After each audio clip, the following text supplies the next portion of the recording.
Assis au premier rang, ils sont venus apporter leur soutien à la maire sortante de Plaisir.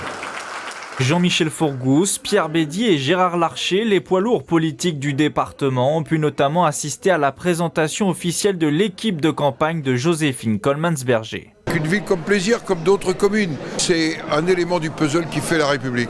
Et puis je trouve que l'action de Joséphine Coleman-Berger, qui dépasse d'ailleurs tous les engagements politiques, je suis là comme ami et pour porter témoignage comme sénateur de son action.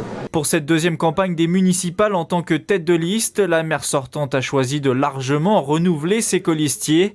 Un mélange d'anciens et de plus jeunes pour insuffler une nouvelle dynamique. On sent une vraie énergie, une vraie volonté. Il y a une vraie joie de vivre. Ça, je peux vous dire, et beaucoup d'enthousiasme. Il y a plus de 50% qui est renouvelé, mais on a l'équipe qui est là en place depuis 2014 et certains même depuis bien avant.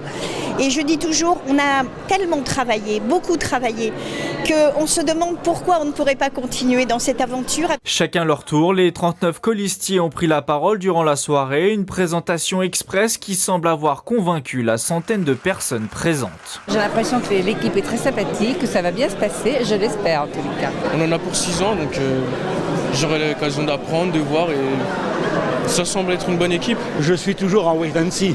Il y a une équipe qui visiblement a l'air de bien s'entendre et qui a l'air d'avoir vraiment envie d'avancer. Le programme de la liste Plaisir Avance sera communiqué aux habitants dans une semaine. Ville nature, ville humaine, ville responsable et ville entreprenante sont les 4 axes majeurs de Joséphine Coleman-Berger. Il y a 6 ans, l'édile avait remporté l'élection dès le premier tour avec plus de 58% des suffrages. Une performance qu'elle a avoué vouloir renouveler le 15 mars prochain. Elle sera alors opposée à 3 autres listes.